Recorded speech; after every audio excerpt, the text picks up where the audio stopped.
Good morning, everyone. Thank you so much for joining us today's lecture on a new strategic approach to U.S. extended nuclear deterrence. My name is Anna Péceli. I am a senior fellow at the Center for Global Security Research.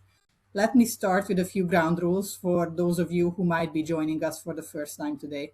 The speaker will talk for about 45 minutes, and this section of the conversation will be recorded.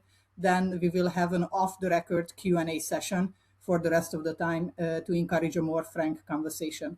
You can join this Q&A session in two ways. You can either raise your hand and Katie Thomas will help me unmute you and you can ask your question, or you can type in a question in the chat function and I'm going to read it to our speaker. This brings me to our speaker. We are incredibly lucky to have our very own Paige Gesser to talk to us today about this topic.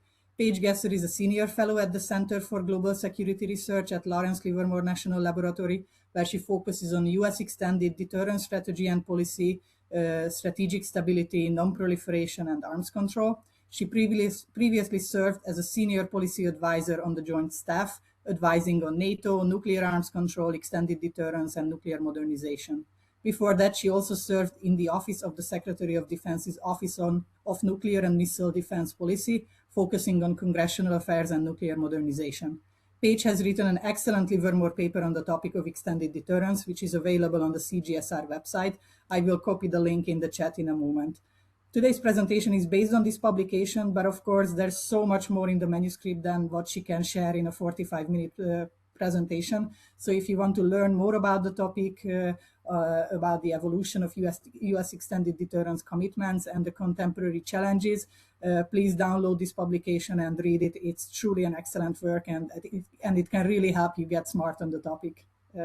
And with all that, Paige, the floor is yours. Take it away. Wonderful. Thank you so much. Good morning, everyone, and thank you so much for being here today. A special thank you to Anna and Katie and my colleagues at CGSR for the opportunity to just join you in this discussion. As Anna said, my name is Paige Gasser. For those who don't know me, I'm a senior fellow at CGSR at Lawrence Livermore. And of course, I have to say the views I'm expressing today are really my personal views, not those of the lab or any other organization that I've been affiliated with. Today, I will be talking about how the United States should think about the future of its extended deterrence commitments, especially in this changing strategic environment. Next slide, Katie, actually. Thank you. I will organize my, my presentation into 6 different parts. First, I'll briefly outline the purpose and scope of the study, kind of explaining the core questions I set out to answer in the paper. Second, I will frame the discussion really in a historical context by reviewing some of the foundations of U.S. extended deterrence. I'll kind of go back to the basics of what is it, how has it traditionally operated, kind of key principles that have guided this practice since the early Cold War. And then third, I will turn to regional practices in Europe and Indo-Pacific. Here, I will kind of compare how extended deterrence is implemented in these 2 different regions. And then I will discuss, as we often talk about, the 2 nuclear armed major competitors and how the rise of these competitors really changes the strategic context for US extended deterrence.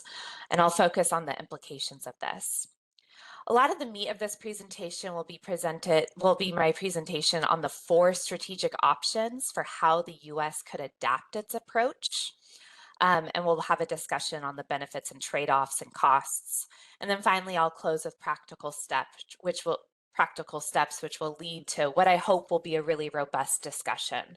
By the end of this presentation, I really hope to leave you with a clear picture of some of these challenges, a structured set of strategic choices the US could make, and then some practical ideas for how policymakers and practitioners might begin to address some of these challenges. So next slide, please. So this conversation is both timely and essential as the US really stands at a nuclear crossroads with our allies, while our allies are really finding themselves in the nuclear crosshairs. For over 75 years, the US nuclear umbrella has served as a cornerstone of global security, deterring adversaries, reassuring allies. But today, I think we're all seeing that this foundation really faces unprecedented stress. So because of this, in my research, I really wanted to examine these three key questions. So first, are our longstanding assumptions about extended deterrence, are they still valid? As the security context is drastically and dramatically changing. Second, how could plausible future scenarios in the coming decade impact our practice for extended deterrence and assurance? And then third, what do we do about it? Is our current course sufficient? Maybe it is. Do we need a revised strategy? Well, that's basically what I'm arguing in this paper. Next slide, please. My bottom line up front is that the strategic environment that once shaped America's approach has fundamentally changed, demanding that we move beyond the vintage version of the US nuclear umbrella. I argue in the paper that our extended nuclear deterrence strategy is no longer fit for purpose. Allies are not only more anxious in this environment, but they're also eager and willing to do more. And therefore, a deliberate strategy driven approach specifically towards a division of labor is really needed and necessary in order to credibly sustain extended deterrence in a two nuclear pure world. So next slide, please. So as I mentioned, I wanted to examine kind of even why extended deterrence matters, because I felt like I was hearing really a shift in the conversation of policymakers, practitioners, some people really questioning the values of our allies, the roles of our allies. And yet at the same time, the United States asks more of its nuclear weapons arsenal than any other nuclear weapons state. Our nuclear arsenal has a very unique role of providing security guarantees to a global network of over 30 US allies. And so extended deterrence has been based on two key US policy imperatives. First, maintaining regional security, which includes deterring adversaries from launching an attack against US allies that would threaten US vital interests. And then second, ensuring that other countries don't seek their own nuclear capabilities. In the Cold War, this was really considered the nth country problem, reflecting fears that allied nuclear acquisition could provoke a broader proliferation cascade where multiple other countries might feel, compelled to develop their own nuclear arsenals. I think that the non-proliferation component of extended deterrence has been widely undervalued, but it's pretty remarkable that we offer this protection to our allies. Such a scenario of this, potential proliferation would not only undermine U.S. efforts to maintain regional stability, but it could also lead to unpredictable security dilemmas, heightening the risk of nuclear conflict. Additionally, the United States has long worried that nuclear-armed allies might act independently, potentially initiating conflicts that the United States maybe would not have chosen or dragging America into dangerous confrontations. For both then and now, the credibility of extended nuclear deterrence has been seen as essential for preventing all of these risks, ensuring that allies rely on US security guarantees rather than pursuing their own nuclear capabilities.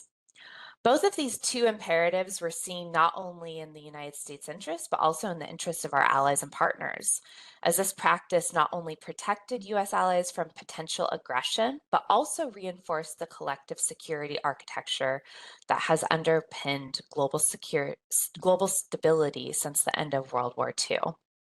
An architecture that I think is drastically changing as well. Next slide, please, Katie.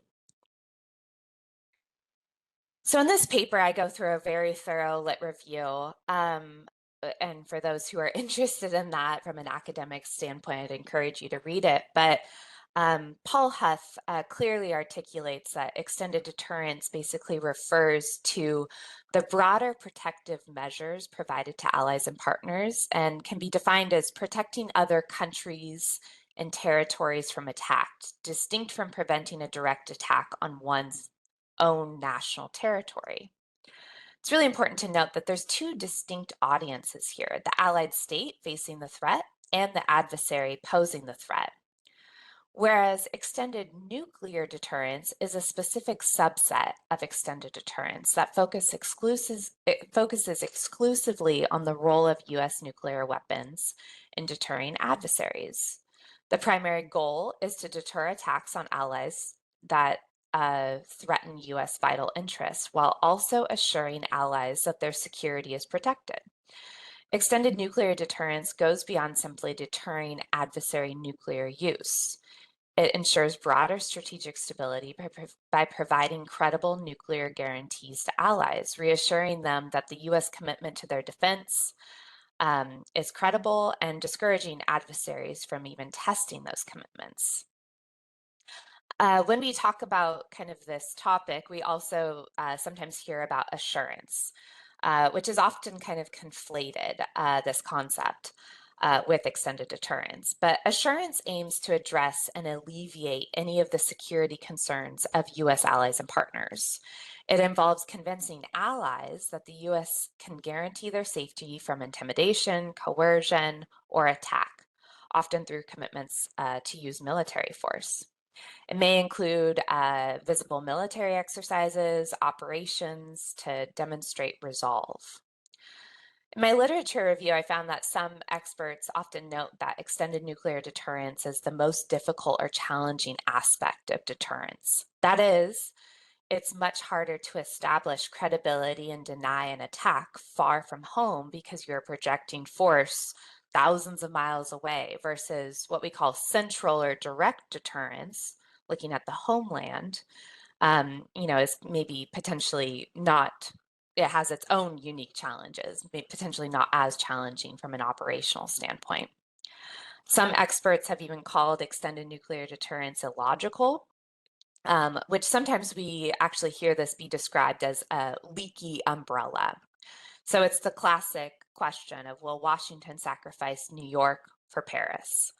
For those who have also heard British Defense Minister Dennis Healey in the late 1960s, it's known as the Healey theorem, but it's the idea that it takes only 5% credibility of American retaliation to deter the Russians, but it takes 95% credibility to reassure the Europeans.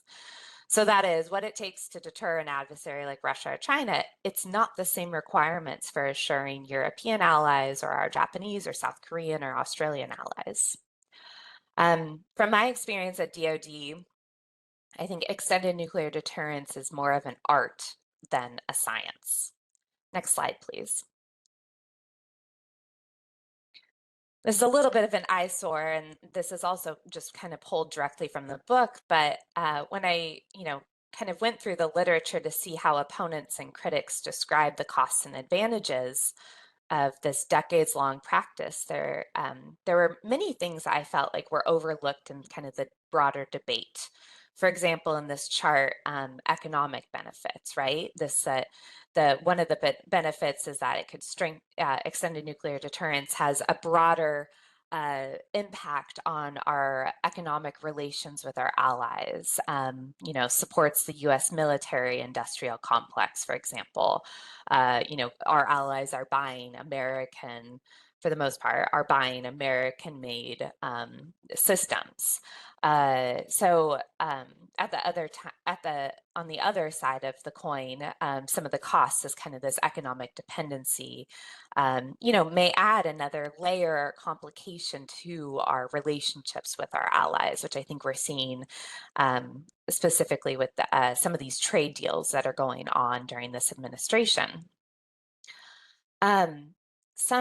Something often discussed in this administration, of course, is that one of the benefits is trust and cooperation. You can see that on this graph. But the flip side of that is that this may lead to an over-reliance on the U.S. or a complacency among allies regarding their own security.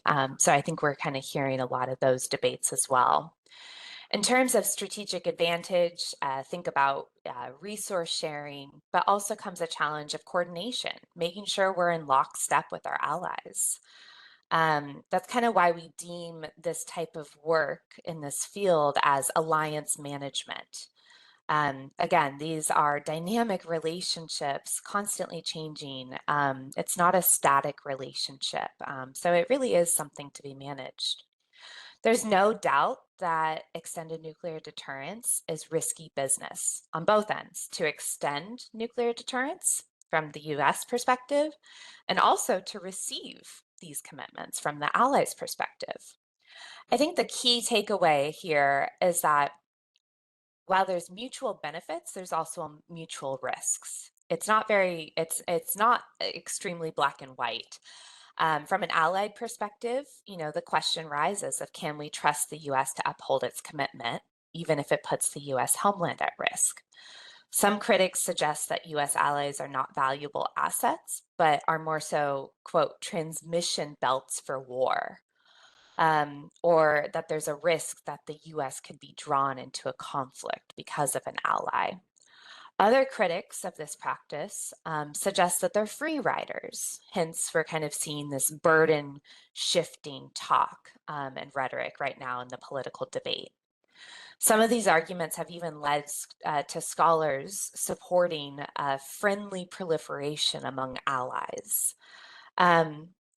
These kind of questions, topics, they've always been a part of the discussion.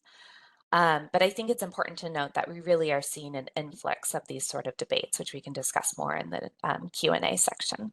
Next slide, please. So when we think about extended nuclear deterrence in Europe, obviously the first thing that comes to mind is NATO. The North Atlantic Treaty, also known as the Washington Treaty, was signed in 1949. It derives its authority from the UN Charter, Article 51, which reaffirms the right to collective defense. So people often cite Article 5 of the North Atlantic Treaty, which that's the most discussed, so that an armed attack on one is an armed attack on all. In 1953, the United States ended up committing theater nuclear weapons to NATO as a key part of forward defense, with the first US nuclear weapons arriving in Europe in September 1954.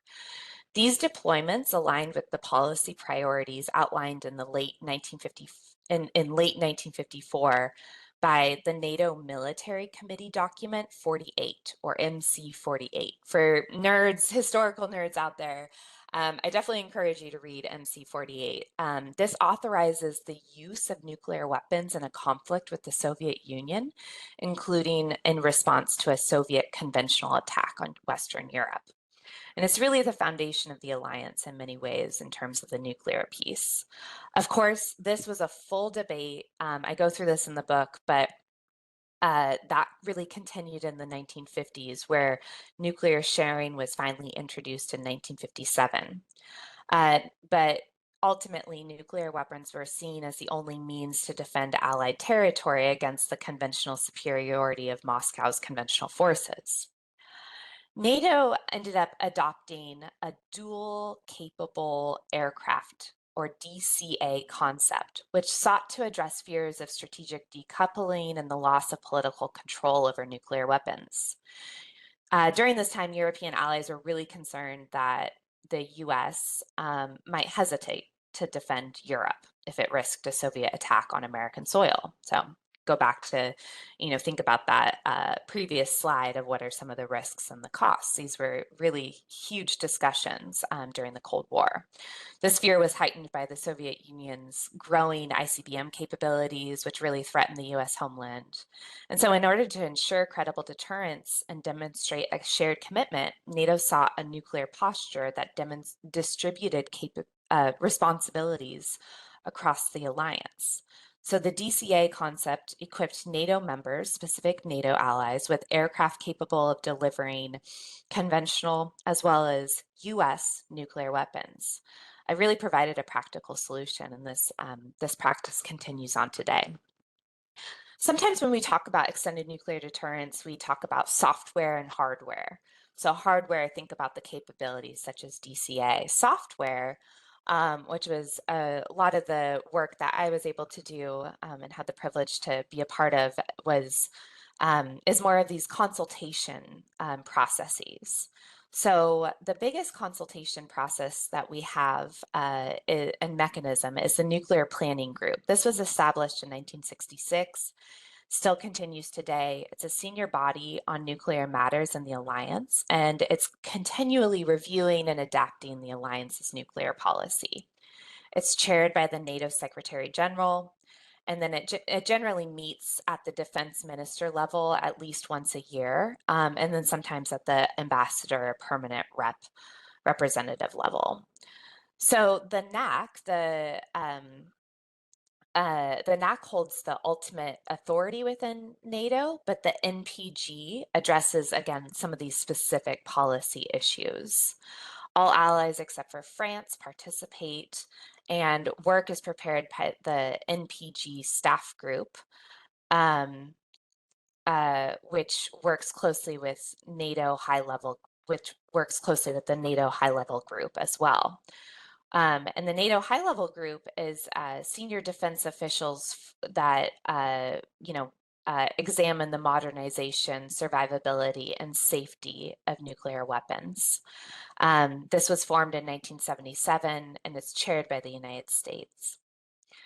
There's subsequent bodies as well, such as a working group for the HLG, which I had the privilege to be a part of, and then the Joint Theater Surety Management Group. So there's a lot of mechanisms that really provide kind of this credibility of extended nuclear deterrence. This is a little bit in the weeds, but from my from my experience of working at the working level, I would argue that specifically the HLG serves as a platform for continued US leadership on nuclear issues at NATO.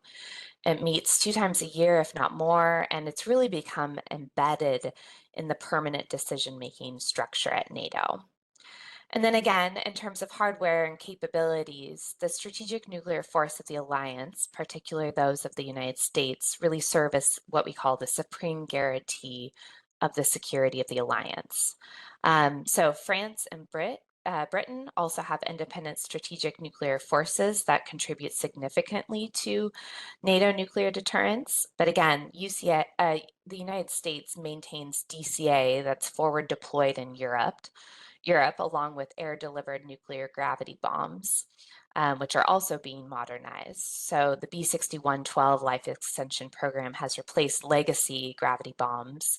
And then we also have the F-35A 5th generation DCA, which is replacing the aging US and NATO ally 4th generation fighter aircraft. Next slide, please. Over the decades, really following the Cold War, we have seen significant shifts at NATO.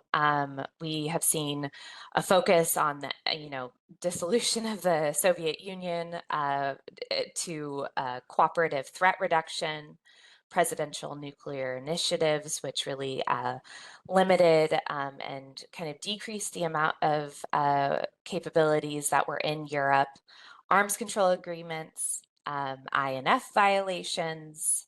NATO made a strategic concept in 2010 that was really, really a big step for the alliance. Obviously, Ukraine in 2014, and then Ukraine in 2022. There's been a lot that the alliance has had to adapt to. Also, this is no surprise to this audience, but Russia's non-strategic nuclear weapons, it means maintains an arsenal of somewhat between 1,000 and 2,000 non-strategic nuclear warheads that's not limited by any treaty. Not to mention, China is increasingly important for the alliance. So there's been a lot that in the strategic environment that NATO has really had to kind of deal with and adapt to. This picture is of a German tornado that's exercise. It's from the annual nuclear exercise called Steadfast Noon. So really, NATO's nuclear posture, again, relies on what I talked about, the DCA and the bombs, the gravity bombs, but also kind of these enhanced exercises and stronger IAMD as well. But still, there's a lot of anxiety that persists especially about the gaps in limited nuclear response options. Next slide, please. When we look at the Indo-Pacific, the United States' formal extended deterrence relationships with South Korea, Japan, and Australia, they've been extremely critical for regional stability and security, as they obviously provide a credible deterrent against North Korea and Chinese threats. But these alliances are similar to NATO in that they are based on long-standing treaties from the 50s and the 60s, as well as subsequent statements of commitment over the last several decades. However, the alliance structure is really different from Europe. It relies on bilateral relationships and these agreements, and they're all shaped by really different historical, geopolitical, and strategic factors. So the key thing to hear is that it's really more of a bilateral approach versus this multilateral approach that we see in NATO. The US nuclear posture also really differs. For those not familiar, we do not have any nuclear sharing arrangements with Asian allies. Following the end of the Cold War, US removed any sort of capability from the region and instead has relied on strategic capabilities. It relied on strategic capabilities, and prior to 2010, it relied on TLAM-N, but that was, of course, retired in 2010. The US has made a fleet of nuclear-capable fighter bombers that are globally available. Plus, it also relies on Ohio-class submarines. So again, really the strategic systems. In terms of software, consultation mechanisms have been newer, but they have also adapted so much in the last 16 years.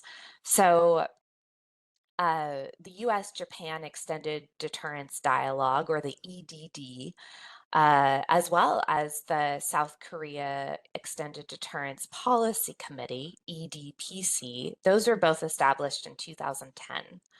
EDPC, so with South Korea, was renamed in 2015 to the Deterrence Strategy Committee.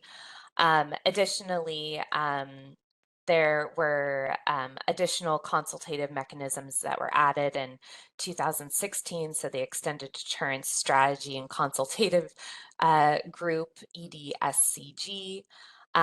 This really experienced actually a 5-year hiatus with the Trump and Moon administrations. And so it wasn't until April 2023 when we signed the Washington Declaration and we set up the Nuclear Consultative Group, NCG, with the South Koreans. So there's been a lot of ebb and flow and changes and what is needed and what's kind of demanded on the part from our allies in terms of these mechanisms. Australia, we set up a strategic policy dialogue that is really run by State Department, but by delegations from the State Department. The Department of War is also obviously included, but this kind of started, I think, in 2019. It's not as robust as our consultative mechanisms with Japan in South Korea, but this is really because there's been a lack of demand from our Australian allies. I think we have seen more of the depth of engagement and partnership more so with AUKUS. I go into way more details if people are interested in the weeds of some of these mechanisms, but they're really important because, again, this is the key mechanism for kind of alliance management. Next slide, please. And in the Indo-Pacific, our commitments really have been driven by several things: the strategic importance of the region, economic dynamism, the growing competition among major powers. Primary drivers, obviously, are China's rise and the unprecedented military buildup that we're seeing coming out of Beijing, North Korea's frequent missile tests and nuclear threats against U.S. allies on the peninsula. All of these factors, along with publics who specifically in South Korea potentially support the idea of a sovereign nuclear weapons program. There's a lot going on in the region. Moreover, there's immense doubt in the region about US credibility. So we see kind of hedging from some of our allies. And another thing that's really important to note here is that all of our allies in the region, they are not a monolith. US allies in Northeast Asia, particularly Japan and South Korea, they do not share identical views of the regional threat environment. These differences are shaped by varying perceptions of threats from North Korea and China and other regional actors, as well as differing levels of trust in the US commitments. So my bottom line here is it's really kind of a story of a delicate balance. And again, our allies are not monoliths. Next slide, please. So I wanted to really look at how the two nuclear peer problem is really kind of affecting our extended deterrence practice. At first, I think it's important to go back and remember back in 2018, the NDS Commission was really the first to acknowledge here that we might struggle to win and actually may even lose a war against China or Russia, and we could be overwhelmed. And that we may be forced to fight on two or more fronts simultaneously. So this kind of led to the fact that people within the defense establishment really recognized that the US military is set up for a one major war construct. This obviously impacts our allies. The 2022 Nuclear Posture Review also was the first to acknowledge that by the 2030s, the US, for the first time in history, will face two major nuclear powers as strategic competitors and potential adversaries. This is because of China's rapid military buildup. And then lastly, the 2023 Strategic Posture Commission, I think, went even further by including kind of the complexities of this strategic environment for our allies. So by stating that simultaneously deterring two nuclear armed adversaries while assuring multiple, right? I said over 30 allies, concerned allies, plus coping with strategic issues will strain attempts to maintain situational awareness in order to warn of strategic crisis or conflict, ultimately stressing US efforts to maintain an effective strategic posture. So this has been very much widely accepted. The recent 2026 National Defense Strategy also touches on this issue of simultaneity. So from my perspective, I think there's been four four kind of tectonic, I would call them, shifts in the strategic environment.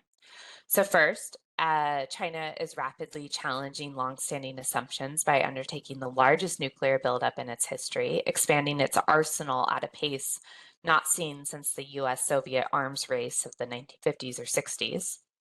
Second, Russia and increasingly China are driving a rise in nuclear risk-taking and coercion, with Russia placing nuclear weapons at the core of its doctrine, broadening scenarios for potential use, and leveraging nuclear threats to intimidate the West and hinder military aid, as we've seen in Ukraine.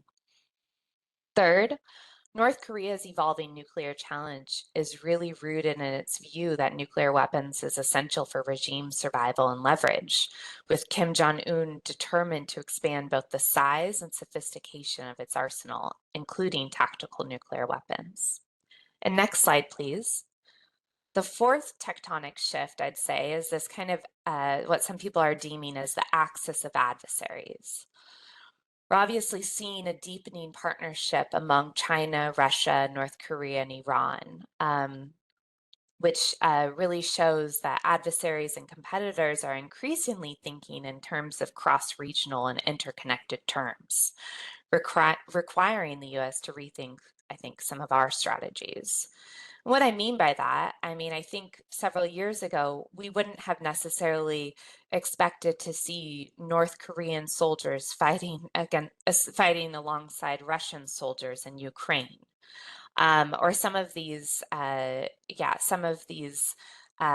commitments, such as, again, the Mutual Defense Pact that was signed between North Korea and Russia, the missiles that have been supplied by Iran to Russia, obviously the Xi and Putin relationship. So I kind of go into these different types of alignment between all of our adversaries and try to provide some sort of framework where I discuss kind of what I think is really a spectrum of these types of alignment. And I think where we land on the spectrum and how you view where each of these relationships are, and it could change in a year and it could change in 5 years. I think that that will be really telling for our practice and strategy in terms of extended nuclear deterrence. So again, I go into that in a lot more detail in the book. But if people have any specific questions about that, I'm more than happy to answer them. I just think that this is very much a newer dynamic that we're seeing that is definitely should be impacting the U.S. and our allies' calculus. And the implications of this, again, is that the U.S. faces a critical juncture regarding its global role and the purpose of its nuclear arsenal. Allies in Europe and Indo-Pacific are increasingly exposed to nuclear threats. And I think meeting this moment really demands a fundamental reassessment and modernization of U.S. extended deterrence to ensure that it remains robust, adaptive, and capable of addressing some of these complex challenges. So next slide, please.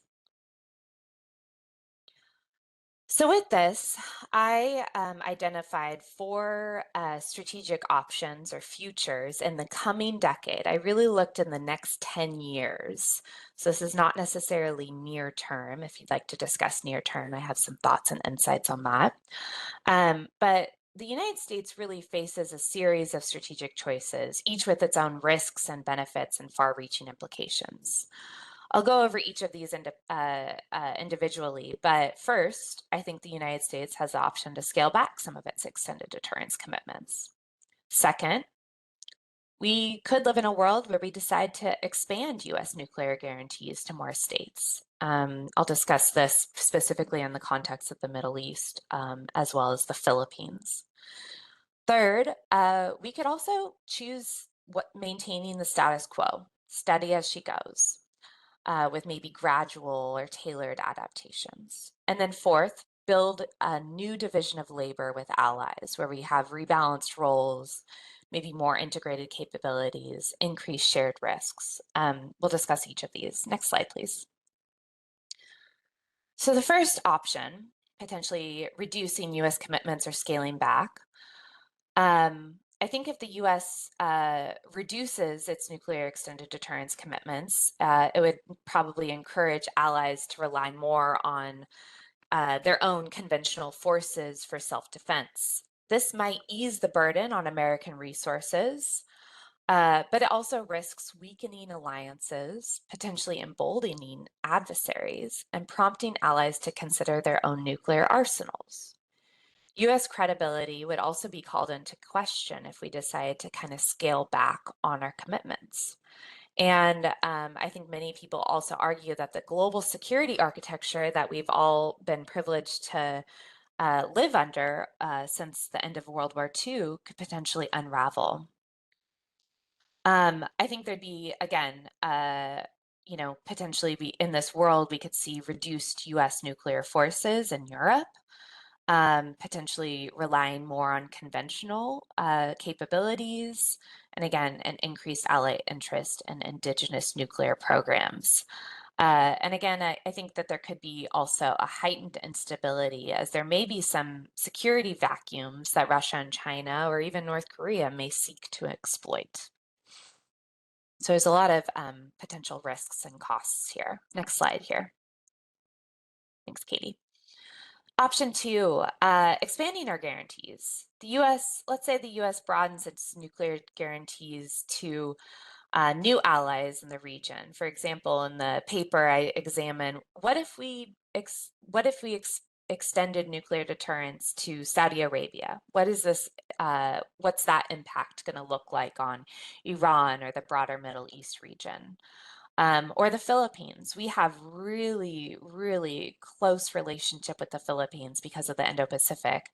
And what would that look like if we decided to kind of focus if Manila came to us saying that we want an explicit extended nuclear deterrence guarantee, which they have not yet.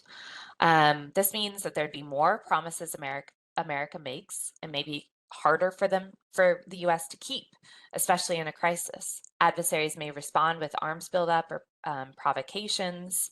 Um, there could be increased deterrence, but also higher costs. There's a risk of overextension in an already overextended environment, rising defense budgets.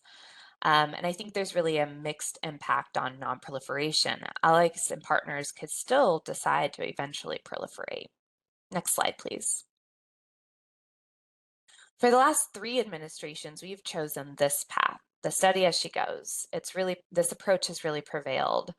But this is the idea that we maintain our extended nuclear deterrence commitments with no significant changes in posture. So we continue to modernize the triad, the DCA, B61 as planned, continue these software consultative mechanisms, maybe improve conventional nuclear integration. There would be a lot of strain though if allies demanded more and adversaries continue to modernize their arsenals.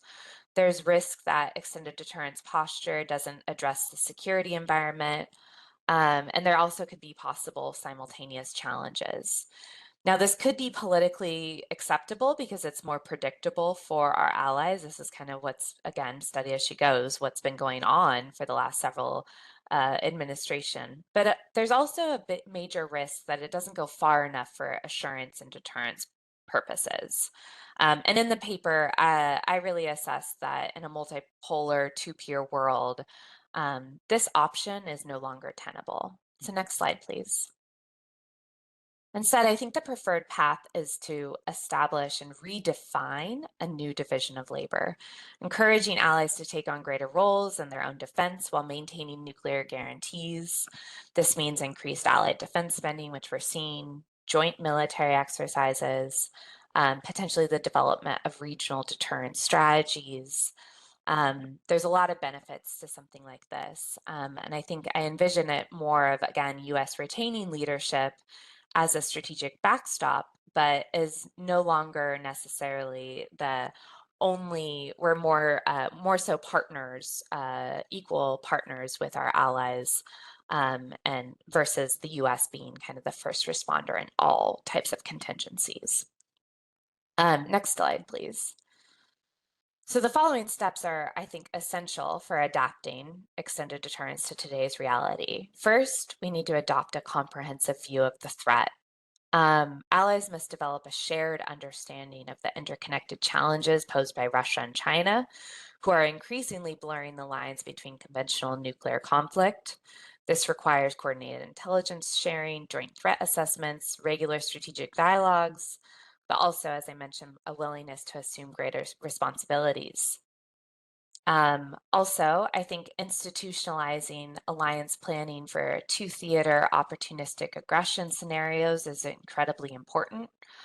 We are not talking about pre-committing allies to automatic responses, and planning doesn't mean nuclear use, but it means drafting detailed and it doesn't mean drafting detailed, joint war plans for every single contingency, but I think this is more so about collective recognition and shared preparedness.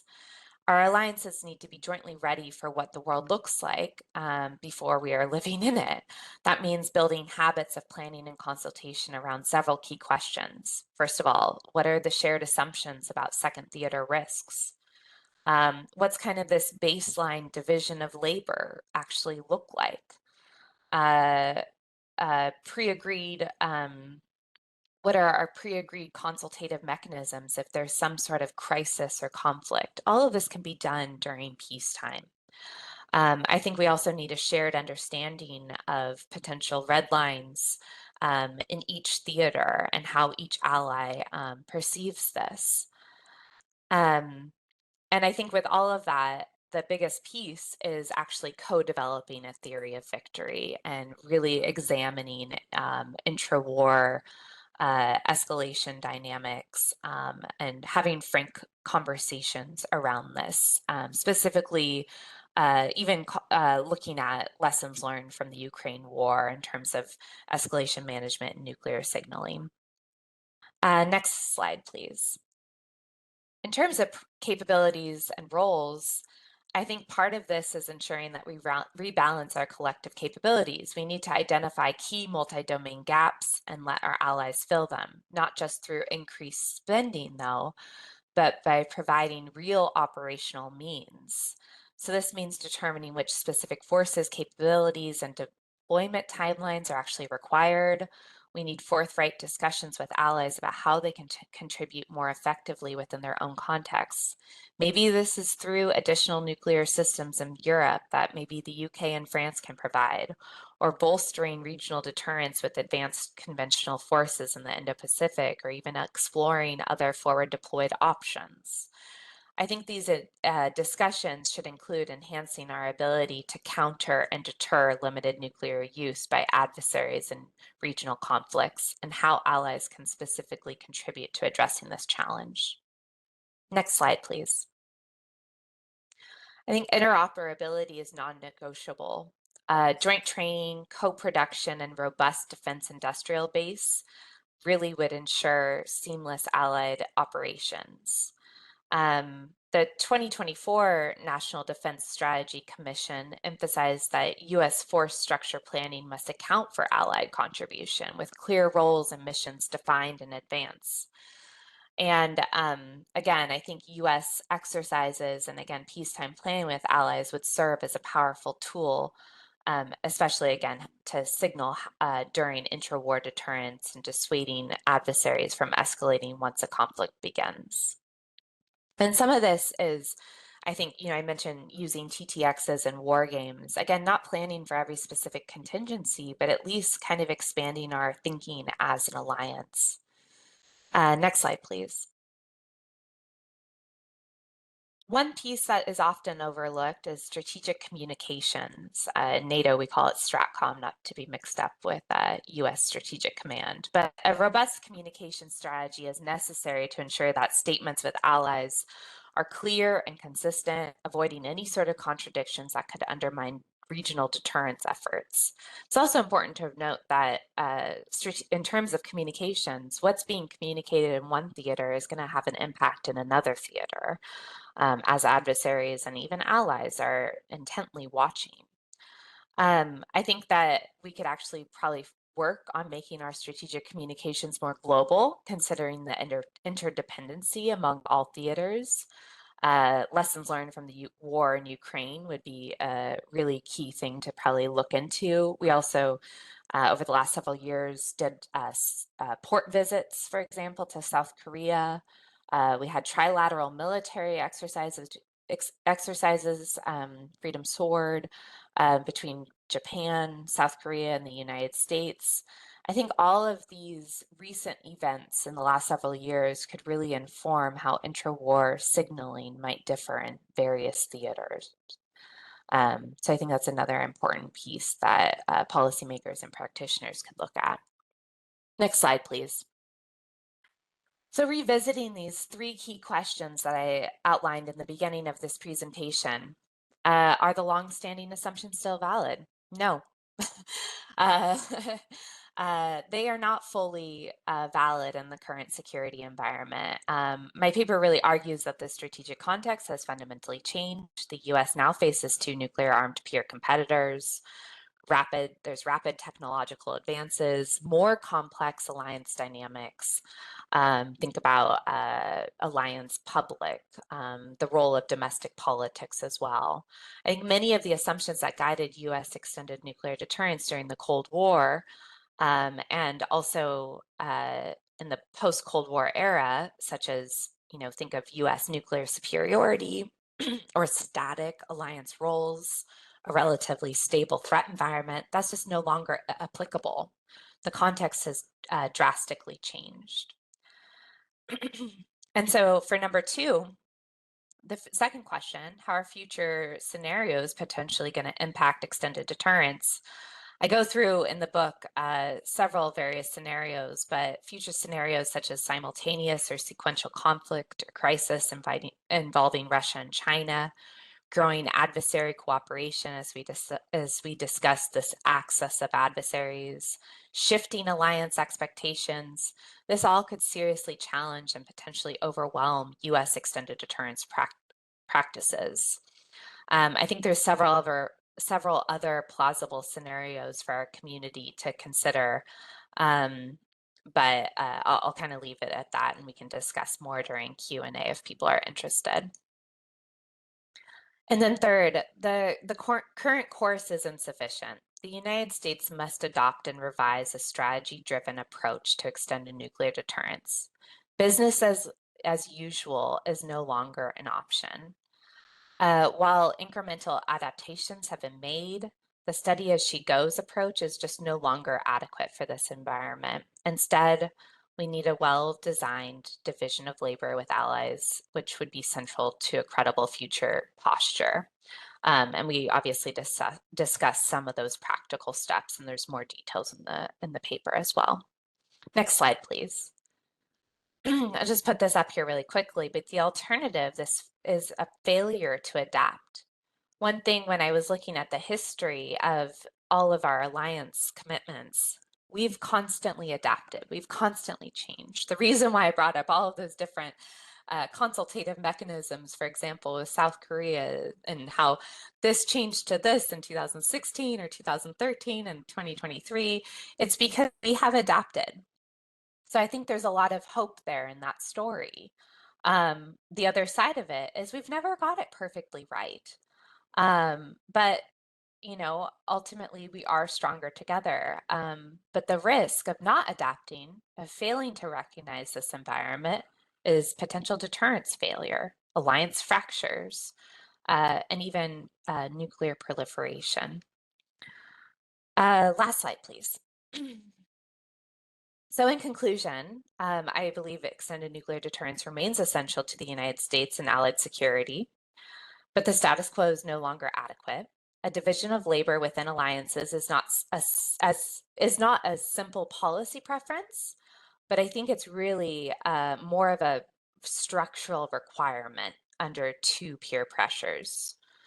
I kind of laid out these three questions. You know, obviously the National Defense Strategy just came out last week, but I think there's still further questions for the United States to explore that the NDS, the unclassified NDS, doesn't really go into.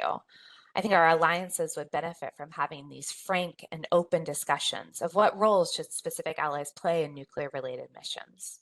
How much additional risk is the U.S. willing to assume, and how much should allies share? And then lastly, kind of a little bit of a eat your vegetables type of piece, but procurement, I mean, it takes a very long time to procure any sort of new capability. So what are the near-term procurement and policy decisions that need to be made now and that cannot be delayed? These are really important questions that I think we need further analysis and discussions on. Last slide. So with that, I'll leave it there, and I look forward to the discussion. Thank you.